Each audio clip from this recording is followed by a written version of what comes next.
nunca los había predicado yo. Tengo 25 años de creyente y predicando como 10 o 15 años seguido y no recuerdo yo haberlos predicado. Y han significado para mí un reto enorme, tanto en la semana pasada como en esta. Pero también le doy muchas gracias a Dios que me lo permite hacer entendiendo todo el contexto de la carta, y eso me ayuda a mí a, a no desvirtuar el significado y la razón por la cual estos versículos se encuentran aquí. El apóstol ha aclarado a una iglesia que existió hace casi 2000 años todo lo que el evangelio y el propósito de Dios tiene al restaurar al hombre con su evangelio a su imagen. Y todas las verdades que están presentadas en los primeros capítulos acerca de cómo Dios nos adoptó y cómo Dios tenía desde el pasado un plan para salvar a la humanidad o una parte de la humanidad, a nosotros propiamente. Y cómo con su evangelio Él, sus buenas nuevas en Cristo, pues ha mostrado esa misericordia a nosotros los que somos ahora hijos de Dios. Y entre unas de las cosas que les dice el apóstol es que la salvación por gracia que Él ha traído a nosotros, Efesios 2:8, porque por gracia sois salvos por medio de la fe, esto no de vosotros, pues es don de Dios, no por obras para que nadie se gloríe. Enseguida dice que en esa gracia también Dios nos ha preparado para buenas obras. O sea, el evangelio no debe quedar solamente en una convicción de que nuestra culpa ha sido quitada y que ahora ya no somos enemigos de Dios. Eso es parte del evangelio. Pero también el evangelio y la nueva creación que Dios trae cuando aceptamos su verdad, cuando nos arrepentimos y Cristo por la fe mora en nosotros, empieza a hacer cambios internos en nosotros, en esencia, ¿sí?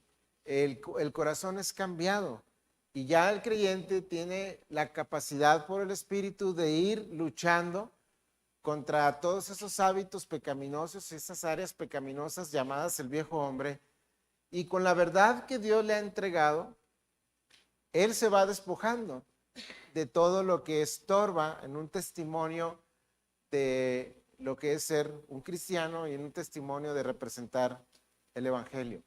Eso se vio en el capítulo 4 y 5.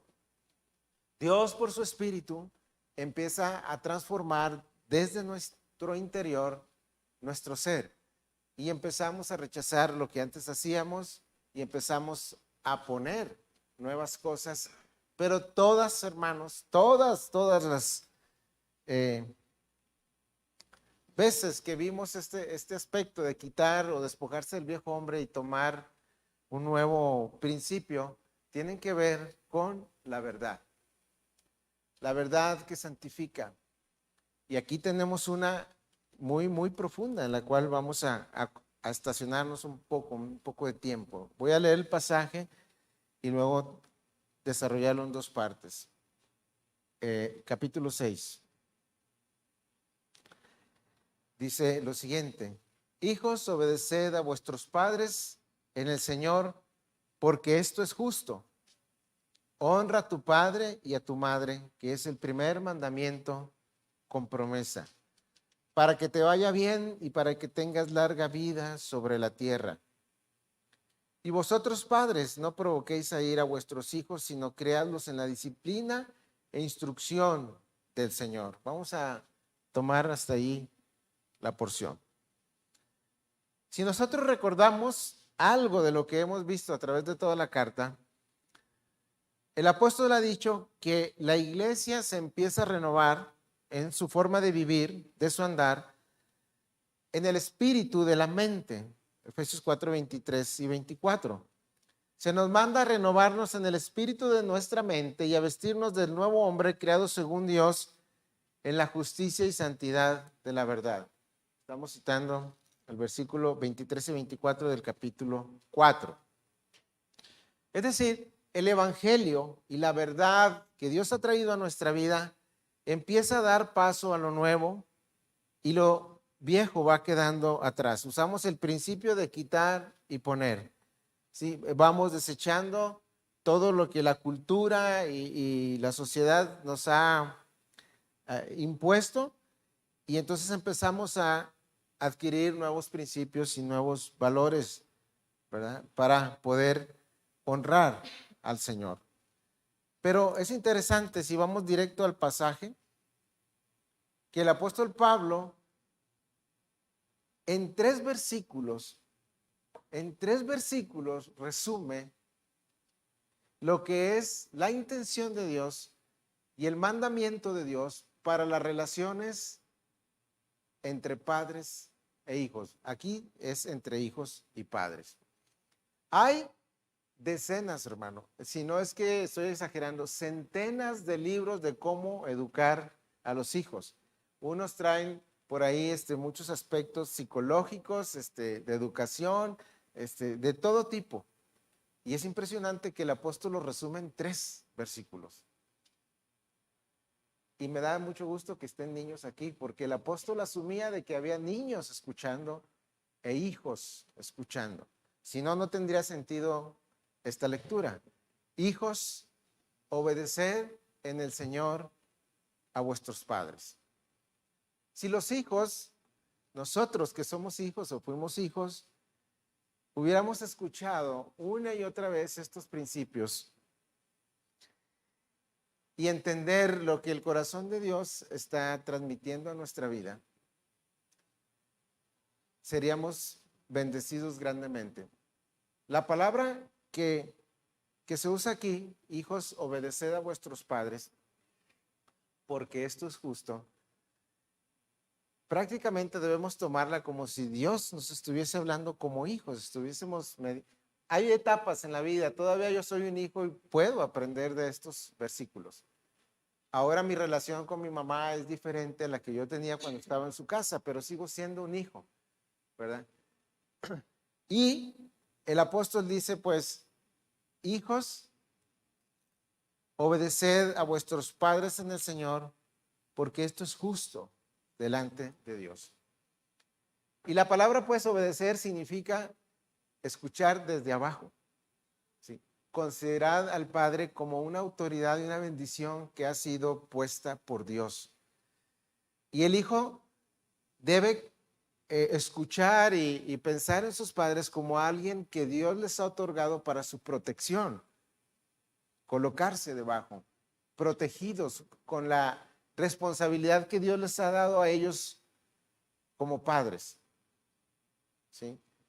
Los hijos debemos aceptar este principio.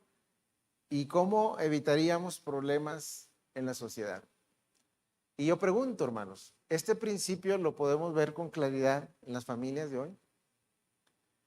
Hoy vemos padres sujetos a los hijos. El hijo quiere y hace lo que quiere, y cuando quiere, y ve lo que quiere, y el padre está como si fuese invertidos los papeles. Esto es contracultura, hermanos. Esto y el párrafo anterior que vimos es chocante contra lo que la sociedad hoy está practicando. El hijo se coloca por encima de los padres, intenta hacer su voluntad, y el padre en ocasiones, o los padres, cedemos o ceden a lo que el hijo está haciendo. Y el problema de esto, hermanos, es que nosotros no nos estamos dando cuenta, los que somos padres, todas las consecuencias que se están gestando cuando nosotros estamos permitiendo esto.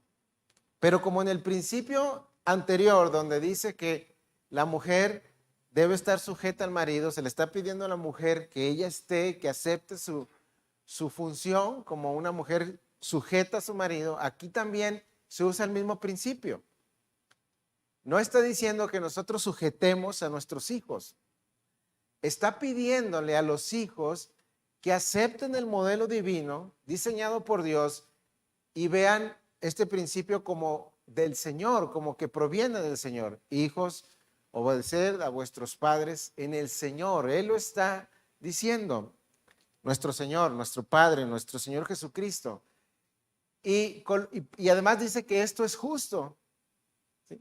Por principio de creación y porque Dios lo dijo y porque Dios así lo diseñó, ha dicho que los hijos debemos, si en este caso yo estuviera bajo la tutela de mi madre, obedecer, estar debajo de ellos con una actitud correcta de que ellos son mi autoridad. Aunque yo pueda comprender algunas cosas de la vida que ellos no comprenden como padres, lo que Dios me está pidiendo a mí es estar sujeto a ellos. Si nosotros buscásemos en el Evangelio de Lucas el ejemplo de nuestro mismo Señor, vamos a darnos cuenta de lo que está ilustrando el apóstol. Lucas 2:46.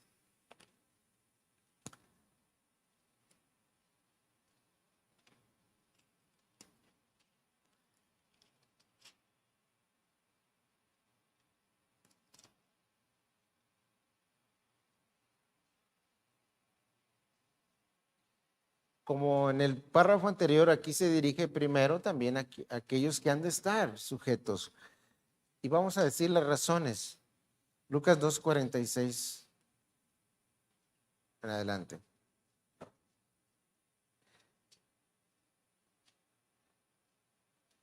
Ellos, los padres, tanto José como María, habían ido a Jerusalén a una celebración de la Pascua y se les perdió el niño Jesús o nuestro Señor cuando era niño.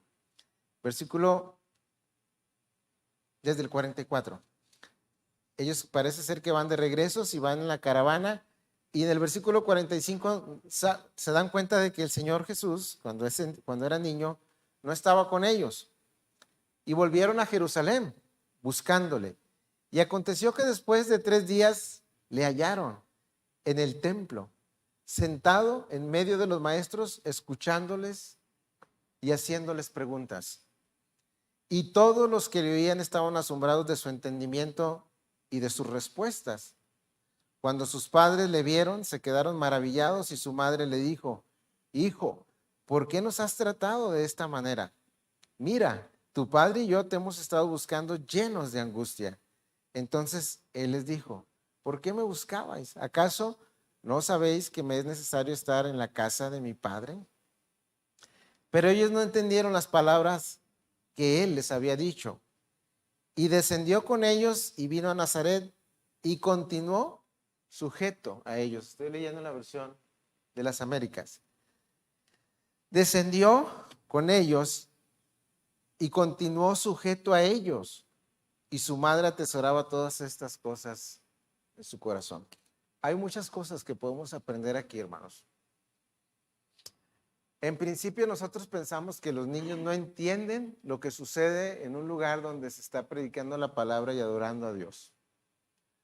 Esto no es para ti, hijo, tú quédate allá, etcétera, o no. Pero la razón de esto, nosotros publicamos en la página de la iglesia un artículo de John Piper que mezcla el mandato de los padres y los hijos de esta manera. Dependiendo de lo que Dios vea en tu vida, tu comprensión de adoración a Dios, tu corazón involucrado, tus emociones involucradas y tus actos involucrados en esto que estamos haciendo, es el ejemplo que nosotros le estaremos dando a nuestros hijos de lo que verdaderamente para nosotros es importante en relación con la adoración. Me explico, me voy a explicar más claramente. Si yo como un padre estoy descuidado desde un día anterior, me refiero al sábado, no me preparo para venir, no tengo una expectativa de encontrarme con Dios, y hasta en ocasiones puedo decir audiblemente: ay, mañana tenemos que ir a la iglesia, a la esposa o viceversa, y nuestro corazón no está involucrado y no entiende la importancia de adoración y de estar frente al creador de todo cuanto existe. Entonces nuestros hijos van bebiendo todo eso. A mi papá le importa un comino llegar a tiempo, no le importa esto, no le importa aquello. Bueno, el niño está tomando todo ello. en relación con Dios me estoy refiriendo, ¿sí? Y esto que estamos nosotros transmitiendo en nuestra vida de adoración y de importancia, y lo que Dios significa para nosotros, es lo que estamos transmitiendo a nuestros hijos. Sin embargo, nosotros debemos cambiar, hermanos, este chip, como luego dicen, ¿sí? Hay hijos que a temprana edad, y dependiendo también de nuestra comprensión de Dios y de la adoración, como nuestro Señor Jesucristo, Él inclusive tenía una sabiduría mayor que los ancianos de aquel tiempo. Y Él estaba allí en el lugar y en la casa de su padre. Usted me puede decir, bueno, es que era el Hijo de Dios, pero ahí dice que aprendió sabiduría y que manifestó sabiduría como un hijo completamente humano y completamente Dios. Allí estaba Él en el lugar donde se daba a conocer Dios, que era el templo en aquel entonces. Entonces, si regresamos acá a la carta a los Efesios, al capítulo 6, como que nos va a dar un poco más de luz. ¿Dónde está el meollo de esto, hermano? El argumento de esto. O sea, de lo que el apóstol veía y que nosotros no vemos. Bueno, si nosotros podemos cultivar este principio de gracia en nuestros hijos y logran ellos comprender el modelo de la sujeción en el representante que Dios les ha puesto ahí como su autoridad, pues entiéndase tú, pues, que tú eres ahí la autoridad para ellos. Y ellos aprenden qué es la sumisión y la sujeción voluntaria. Yo te voy a decir una cosa que le aprendí a un hermano. No batallarán en sujetarse a Dios. Ellos ya están practicando lo que es la sujeción y el estar bajo autoridad. De tal manera que cuando ellos vayan comprendiendo los principios de fe, batallarán menos para ceder su voluntad a la verdad que Dios transmite. Y eso, hermanos, lo he visto. Eso lo he visto. Y cuando no se moldea ese principio en los hijos y no está dispuesto a estar en sujeción bajo los padres, cuando sean grandes, batallarán tanto para sujetarse a alguien que no ven, que está en el cielo y que en un sentido, pues no les interesa. Y lo que está diciendo aquí el apóstol tiene alcances más allá de aspectos sociales, hermano. Yo preferiría, o sea, cuando uno va comprendiendo el significado de la salvación y de la condenación, como recitamos Juan 3:36 y 37, el que en él cree no es condenado, pero el que no cree ya ha sido condenado.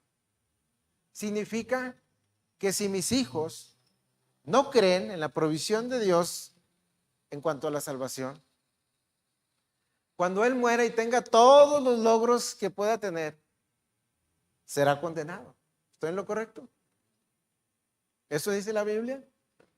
Y como que esos aspectos no son importantes para nosotros, pero lo era para el siervo de Dios. Y en esa preocupación, Él dice que los hijos deben estar sujetos a los padres, porque esto es justo. Y lo va a preparar para que sea una persona que sea dócil y humilde y obediente al Evangelio en un futuro, cuando él vaya comprendiendo esos aspectos. Permítele tú a tu hijo hacer lo que quiera, no te intereses en él, déjalo hacer lo que quiera, y cuando sea grande, esto lo trae un comentario de MacArthur bien fuerte que trae ahí de una estadística. Dice, prácticamente nuestros hijos nacen con todo el potencial de ser delincuentes. Así lo dice. Y una estadística de un estado al cual él cita ahí en su comentario. Y entonces vamos a decir, nos lo entregan neutro, por decir así, ¿va? Nuestros hijos. Y si tú no le enseñas la bendición y el valor de la comprensión de Dios, de estar sujeto, para su propio bien y bendición, estás perdiendo una oportunidad de oro. Pero tanto hay responsabilidad en los hijos de aceptar este principio divino, como lo veremos que hay una mayor todavía en los padres, así como en el matrimonio, como lo vimos. Entonces, hijos, obedeced a vuestros padres, porque es lo que te pide el Señor, nuestro Creador, porque esto es justo. Honra a tu padre y a tu madre, que es el primer mandamiento con promesa. Está citando Éxodo capítulo 20, Deuteronomio capítulo 5, el mismo mandamiento. Y saben, es el único mandamiento que tiene promesa. No lo había notado yo.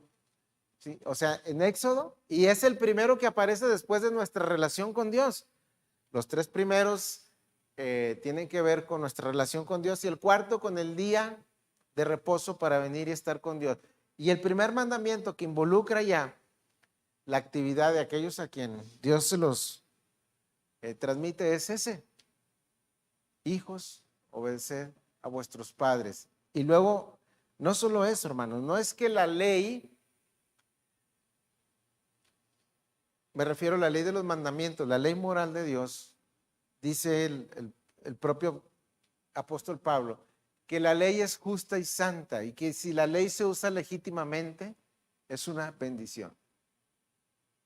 O sea, la ley para nosotros en ocasiones resulta chocante por nuestro pecado. No dirás falso testimonio, no desearás a la mujer de tu prójimo, etcétera. Choca contra nosotros porque hay una intención en nosotros de violarla. Pero en realidad la ley, si se usa legítimamente, es una bendición para el hombre, lo va a proteger. No robamos, no nos metemos en problemas, respetas al prójimo, etcétera. Y el primer mandamiento con promesa, según el apóstol Pablo, es ese: honra a tu padre y a tu madre, que es el primer mandamiento con promesa. Y luego, no solo eso, dice, para que te vaya bien y para que tengas larga vida sobre la tierra.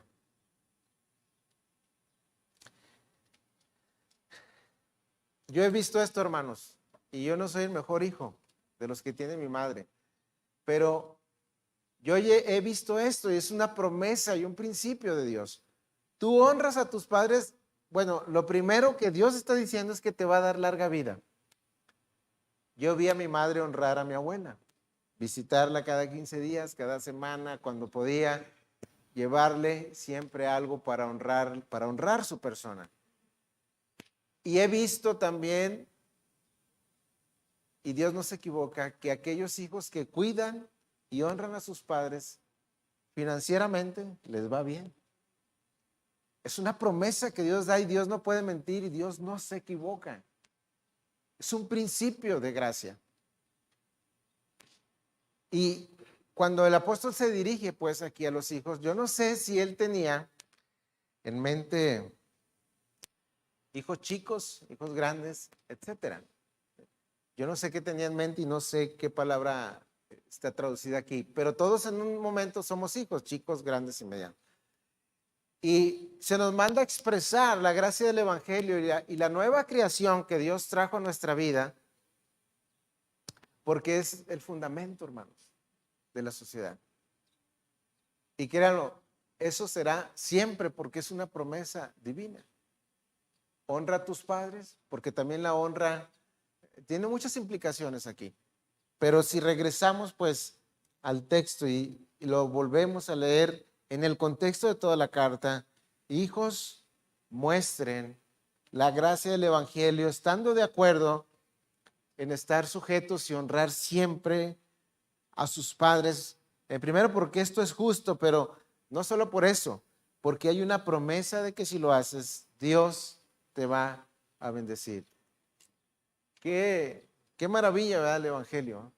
Se nos está pidiendo hacer algo que es justo, pero no solo eso, sino que Dios nos está diciendo, yo te voy a bendecir a ti. ¿Han visto cómo en ocasiones hijos nuestros, por generalizar, le faltan al respeto a sus padres? Así entre nosotros, ¿no? Un hijo echándole una broma a su padre, pesada, etcétera, sin honor, sin gracia, sin entender este principio, burlándose de él. En una ocasión estábamos haciendo un trabajo y no sabían los hijos de una persona, por no decir otra cosa, que yo conocía al papá. Nunca me atreví a decirle a ese papá lo que sus hijos decían de él, el escarnio y la burla que entre ellos estaban manifestando, simplemente porque los mandó a trabajar un rato. ¿Sí? Y pregúntenme dónde están esos hijos hoy. Desintegrados, familias desintegradas, un hijo aquí, otro hijo allá, hijos ilegítimos, etcétera. Porque romper el principio del evangelio trae consecuencias, pero digo, hermanos, hasta aquí es algo general, pero cuando pensamos en la salvación de ellos, su estado eterno, la gloria que promete el evangelio de la resurrección y la nueva vida, ¿qué concepto tenemos nosotros de ello? Si a duras penas escuchando el evangelio el corazón del ser humano se resiste hasta que la gracia viene y alcanza, si no traes a tus hijos, menos oportunidad tendrán de la salvación. Si no traes a tus hijos a escuchar el evangelio y la provisión de Dios para su pecado, quiero decirte que, pues, ¿qué oportunidad pueden tener de la promesa de la gloria? De la redención. Quédese ahí, hijo, no importa. Haga lo que quiera. Cuando nosotros conocemos que la fe viene por el oír, como que el corazón es tan perverso que a veces se autoengaña, ¿no? Bueno, eso dice la palabra, pero para mí va a ser diferente. Yo creo como que hay otro versículo por ahí escondido para mí, mis hijos vendrán al evangelio sin escuchar. Y así, ¿verdad? Así de locos, en ocasiones el corazón se inclina al autoengaño. Pero no, hermanos, la fe viene por el oír y el oír por la palabra de Dios. Y si nosotros queremos que nuestros hijos alcancen salvación, este es el lugar. Si no este otro lugar donde la palabra de Dios se predique. Y les estaremos entregando el mejor regalo a ellos. Escuchar la verdad de Dios. Que conozcan que estar sujetos a sus padres es una bendición enorme para ellos. Hay una promesa detrás del mandamiento. Dios los va a bendecir, les dará larga vida y es bien probable que la salvación.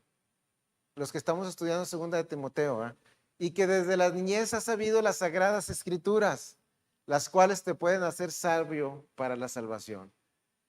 Pablo honraba la fe de Timoteo, la cual había habitado primero en su madre, Eunice, o en su abuela Loida, no sé cómo es el asunto ahí, no me acuerdo. Ellas transmitieron la fe a un pequeño llamado Timoteo. Y Timoteo es el que toma la estafeta de la segunda generación para la extensión del evangelio. Y que desde la niñez ha sabido las sagradas escrituras, las cuales te pueden hacer sabio para la salvación. El hecho de que yo traiga a mis hijos aquí no asegura 100% que serán salvos. Pero como ese es el medio, pues yo prefiero hacer este esfuerzo y que mis hijos estén escuchando por si quizá Dios tenga misericordia de ellos. Así que no nos autoengañemos. La fe viene por el oír y nuestra responsabilidad como padres es bendecir a nuestros hijos para que escuchen la palabra de Dios. Acepten, más le conviene a usted como padre. ¿Quién no quisiera tener un hijo obediente? Sujeto a la autoridad que Dios nos ha delegado. Bien, entonces ese mandamiento, jóvenes, si están aquí, o niños, ese mandamiento proviene del Señor. Es como si Dios, su creador, se lo estuviese dando hoy. Pero no se lo da fríamente. Le está diciendo que si usted lo hace, Él le promete bendecir su vida. Una de las bendiciones es que le va a dar larga vida. Larga vida. Y además, una relación hermosa con ellos. Una pausa aquí. ¿Se acuerdan aquella vez que tratamos el versículo aprovechando bien el tiempo porque los días son malos. Mencionamos que el tiempo ahí no es cronos, el relojito, sino una oportunidad. Aproveche la oportunidad que Dios le da de transmitir el evangelio a sus hijos. Llega un tiempo que no se puede hacer el tiempo para atrás, ni las oportunidades. Ya no hay. Vamos contracorriente. Lo que no hicimos con nuestros hijos, hay cosas que no se van a recuperar. Necesitamos abandonarnos a la gracia y misericordia de Dios. Eso se lo estoy diciendo para que tema, para que si tiene hijos chicos, todavía aproveche y haga un esfuerzo por traerlos al lugar donde se adora al Señor. Y vosotros padres, versículo 4, no provoquéis a ira a vuestros hijos, sino criadlos en la disciplina e instrucción del Señor. Es lo que estoy mencionando. ¿Cuál es el mandamiento para los padres? Criadlos en la disciplina e instrucción del Señor. Pareciera que como que el apóstol abordó 3 versículos para decirle a los hijos y a los padres uno, pero todavía ese uno tiene más peso que los otros 3. Criadlos, la palabra en griego ahí es alimentarlos, o sea, proveerles, ¿sí? De el consejo del Señor. Si nosotros vamos a los proverbios, ahí encontraremos un sinfín de aspectos que podemos nosotros comunicar a nuestros hijos. Y vosotros padres, no provoquéis a ira a vuestros hijos. ¿Cómo puede un padre provocar a ira a un hijo? Pregunto, ¿eh? Si quieren contestar, ¿eh?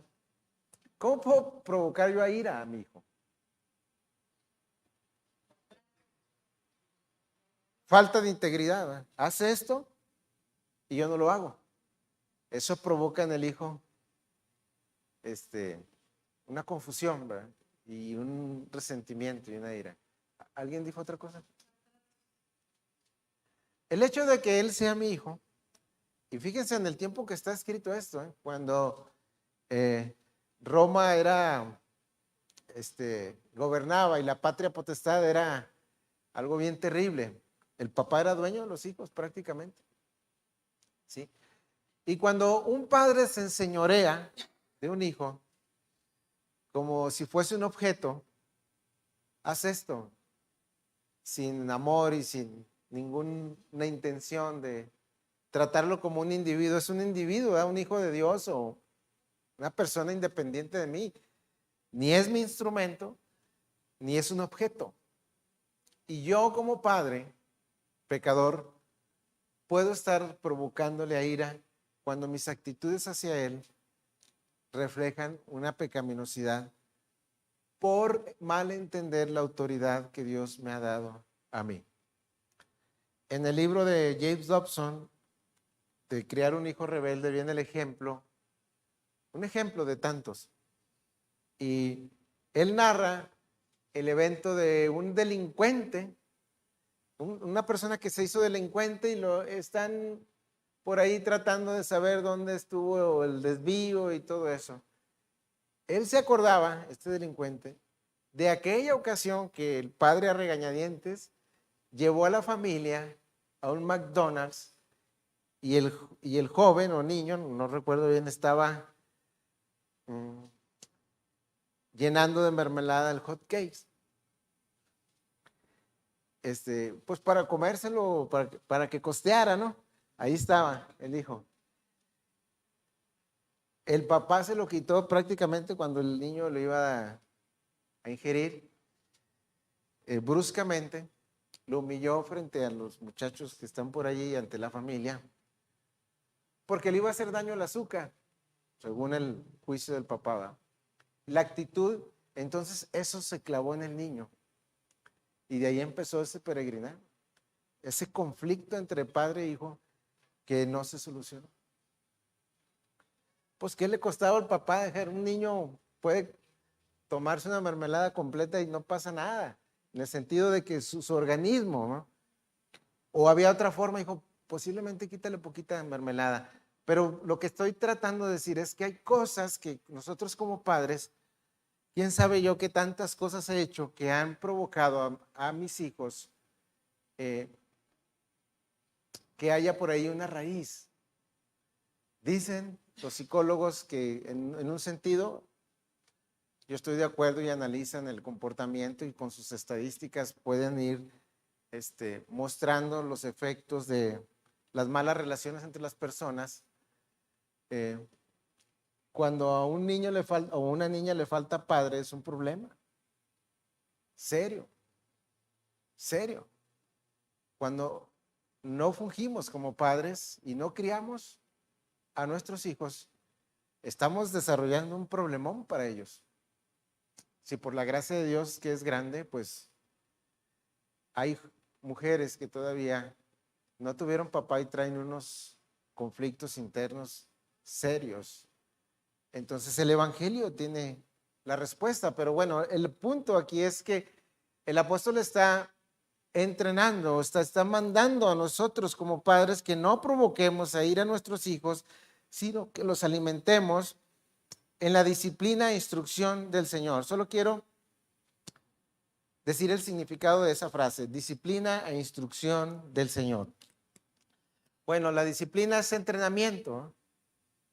Yo tengo que entrenar a mis hijos en el Señor. Este es un trabajo, hermanos, que ¿quién está capacitado para ellos? O sea, yo tengo que decirle a él, a mi hijo, hija, ¿qué dice el Señor? No me debo callar. O sea, yo tengo que tomar el tiempo de decir qué dice el Señor en todo su andar.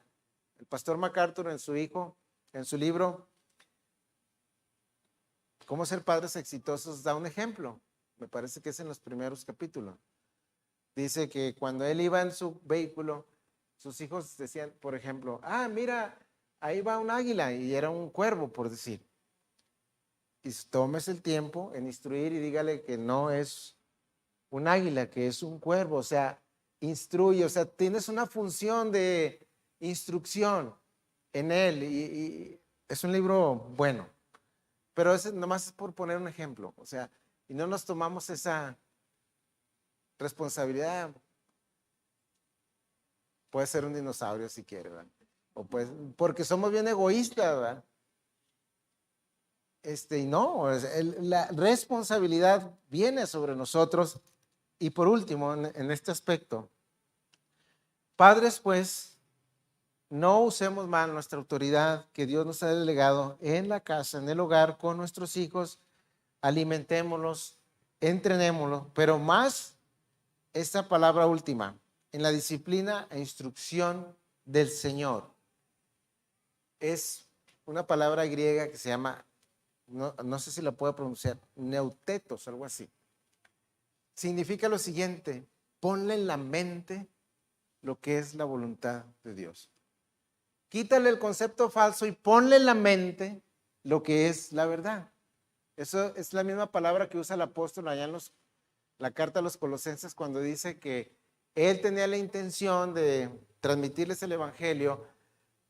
Veámoslo porque vale la pena. Ahí adelantito, Colosenses 1.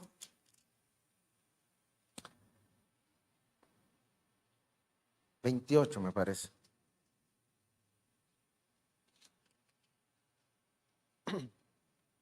Sí, Colosenses 1:28, acá está en la pantalla, dice, a él nosotros proclamamos, o sea, refiriéndose a Cristo y a Dios como nuestro Salvador.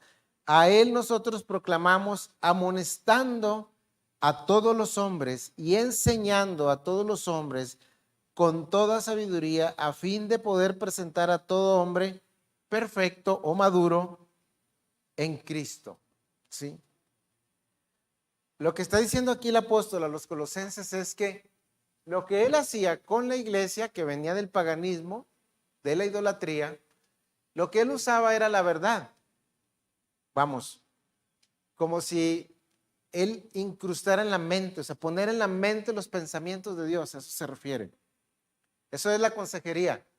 Las personas pensamos locamente en nuestra forma de ver la vida y luego llega un consejero e implanta en nosotros el pensamiento de Dios, lo que Dios dice. Bueno, esa es la función que aparece aquí en Efesios 6:4. Padres, entrenen a sus hijos y pónganle en la mente los pensamientos de Dios. ¿Verdad que esto nos deja medio débiles a los padres? ¿O débiles y medios? Porque para combatir ese egoísmo que nosotros tenemos como padres, pues uno siempre anda en su mundo, sus problemas y sus cosas. Pero cuando la palabra nos dice, entonces nosotros debemos tener cuidado por todo lo que significa invertir en mis hijos, decirles lo que, educarlos, ponerles en su mente las palabras de Dios, los pensamientos de Dios. Ese es un trabajo que solo la gracia nos puede ayudar a realizar. Bien, ese es el primer párrafo. Sospecho que no voy a alcanzar el segundo, pero lo voy a leer cuando menos. Siervos, obedeced a vuestros amos en la tierra con temor y temblor, con la sinceridad de vuestro corazón, como a Cristo, no para ser vistos como los que quieren agradar a los hombres, sino como siervos de Cristo, haciendo de corazón la voluntad de Dios. Es que, hermanos, aquí en esta epístola están abarcados todos los aspectos de las relaciones de la iglesia. Primero, en el ámbito más básico, hombre y mujer en el matrimonio, lo que vimos la semana pasada. Luego, el siguiente ámbito, padres e hijos o hijos y padres. Vamos a decir, eso es el hogar. Pero resulta que estamos como 10 horas fuera de la casa, ¿verdad? Salimos a trabajar y entonces el evangelio también tiene algo que decir para cuando andamos fuera del ámbito o el vínculo familiar, que es el trabajo, ¿verdad? Y en el tiempo en que está escrito esta epístola es en el tiempo donde había esclavitud. 100 años antes de Cristo, pues Roma había conquistado el mundo. Y se dice, o sea, un escrito que yo leí, que el 20% de los habitantes de Roma eran esclavos. Y el apóstol Pablo ahí no afronta la esclavitud, sino afronta el corazón del creyente. Está hablándole al creyente. En otra parte no recuerdo en qué carta, dice que si tú eres un esclavo y procuras librarte y lo puedes hacer, te puedes librar. Pero no está combatiendo la esclavitud, aunque esa es una atrocidad, la esclavitud que había en esos entonces. Pero el apóstol no está ahí combatiendo la esclavitud, está diciéndole a los que eran esclavos y los que estaban sujetos a sus amos, que se libraran de ese gran problema. Tú haz las cosas como si las hicieras para Cristo y te quitas de problemas. Porque todos los abusos que puedes sufrir del patrón, tú estás sirviendo a Cristo. Y el corazón, perdón, y el evangelio tiene un poder tal para cambiar el corazón que lo mostró en estos tiempos. ¿Lo recuerda? O sea, hombres podían ser esclavos y a la vez libres en su ser. ¿Sí? Hombres podían, como dice el apóstol Pedro, servir a sus amos con reverencia también y no había ningún problema. Ahora, la gracia de Dios se manifestó en estos tiempos de una manera muy profunda. Amos que conocieron el evangelio empezaron a liberar a sus esclavos. Esclavos que llegaron inclusive a matar dueños por el abuso, llegaron a ser transformados en su corazón y actuar como si estuviesen sirviendo a Cristo. El punto es, hermanos, es que el evangelio debe modelar o debe hacerse presente en donde andemos. El hogar, la casa, trabajo, en el esparcimiento, donde sea el evangelio debe ser mostrado. Fuimos salvos por gracia para buenas obras, las cuales Dios preparó de antemano. Estamos por terminar. Obedeced a vuestros amos de todo corazón, como a Cristo, no para agradar a los hombres, ¿verdad? O al ojo, perdón, sino como para agradar a Dios. Yo me acuerdo que Un tiempo leí Colosenses, viene algo muy parecido. Yo trabajaba en un hotel y a veces tenía que caminar como 120 metros para resolver un detalle. Y en ese entonces me dolía mucho la columna. Iba yo hasta la última habitación, y ya me regresaba, se me olvidaba algo.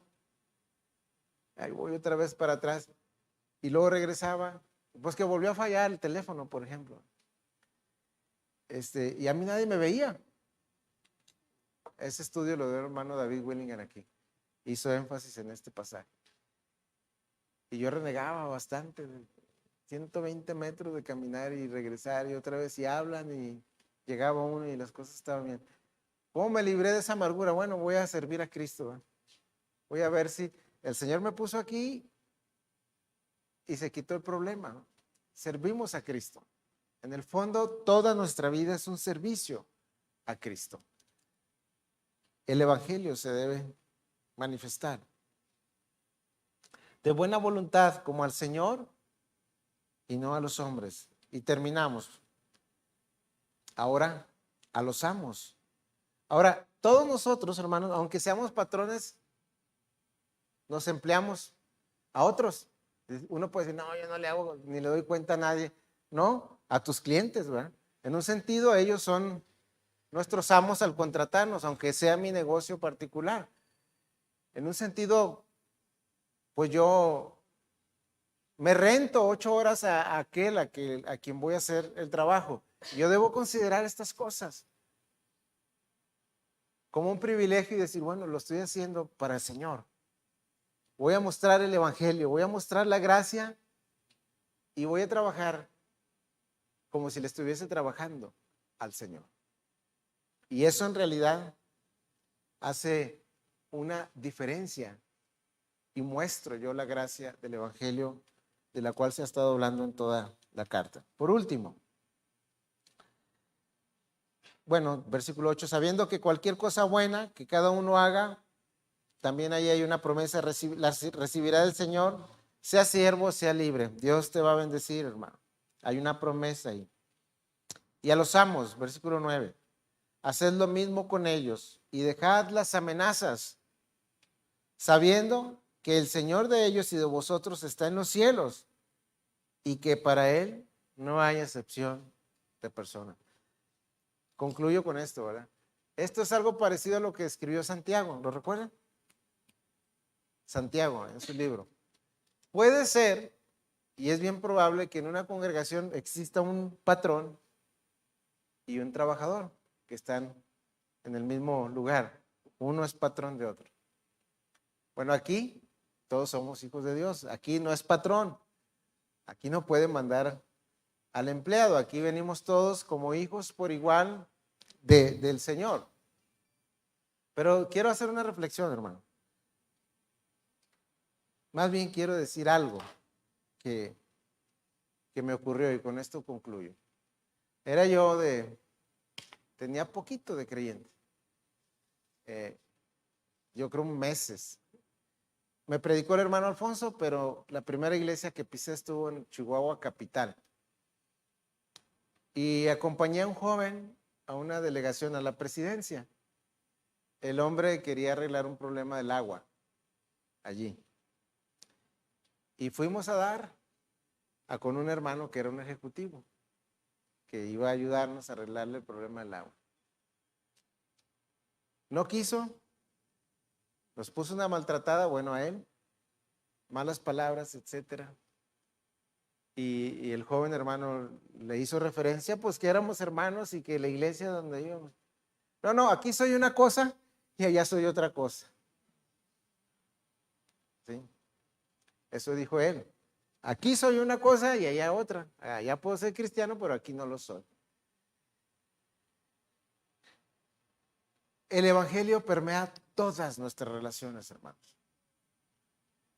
Lo que hace el Evangelio es transformar el corazón. Y se tiene que reflexionar en el Evangelio, si no, lo demás no funciona. Como esposos, como esposas, como hijos, como padres, como trabajadores, como amos. Lo que está diciendo aquí el apóstol Pablo es que La transformación que se dio cuando Dios nos salvó debe manifestarse en todas las áreas de nuestra vida. Y el instrumento que Dios usa para esa transformación es su verdad. Ahí está el terreno de la lucha, hermano. Por ejemplo, lo de lo que hablamos hoy. Si aquí está un hijo y está luchando, bueno, ¿por qué voy a obedecer a mi papá o a mis papás? Y él está luchando ahí en su corazón. No quiero. Le han instruido en algo y él está luchando ahí en su corazón, resistiendo lo que Dios dice. La lucha está ahí. Él puede bien dar un paso y decir, voy a obedecer a mi papá y ser bendecido por Dios. Apague esa tele, mijo. Apague aquello. Y bueno, mis papás me están diciendo algo, por decir algo, ¿no? Nada más para ejemplificar. Él está a un paso de ser bendecido o continuar en su propio pecado. Está bien, voy a hacer lo que Dios dice. Honraré a mis padres. Y él será bendecido grandemente. Ahí está el terreno de la lucha. La verdad le está diciendo eso a la esposa para resumir todo el conjunto de verdades de la sumisión y la humildad. Se le manda a estar sujeta, ¿va? Y ahí está su lucha. Este no merece que yo esté sujeto a él, etcétera. Y ahí está su lucha. Pero si ella da el paso de fe, Dios lo está diciendo, lo daré, va a ser bendecido.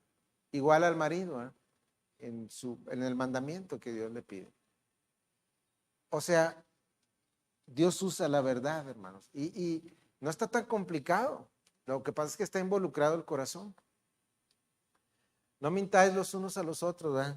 Y ahí estamos resistiendo eso.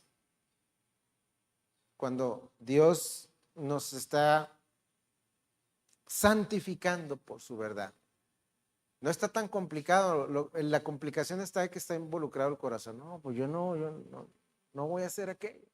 No me parece justo, pero Dios le está diciendo que esa es su libertad, esa es su redención, su alegría y su libertad de conciencia. Hágalo. Un patrón gruñón le está diciendo que levante esa pala, que levante ese polvo y se lo dijo gritando. Hágalo y usted va a ser liberado. Por poner un ejemplo, el punto es que no resistamos la verdad y hemos pasado por Efesios 4 y 5 y sospecho que seguiremos luchando más tiempo porque como que estas verdades tienen que repetirse una y otra vez. Tienen que ser incrustadas en nuestra mente. El Señor nos dé gracia, hermanos, y nos ayude a abrazar su verdad. Ahí está nuestra libertad. Pongámonos de pie, por favor.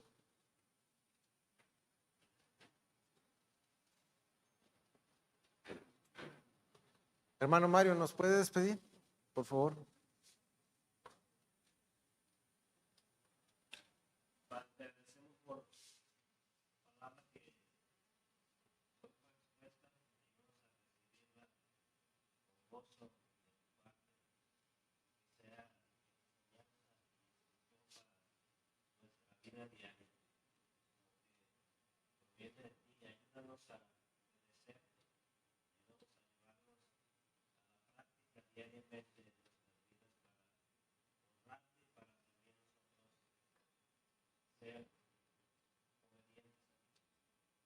Llévanos con bien a nuestros hogares, nuestra apoyo, aceite nuestro y no ha sido fiel en todas las áreas de nuestra vida, el trabajo, la salud.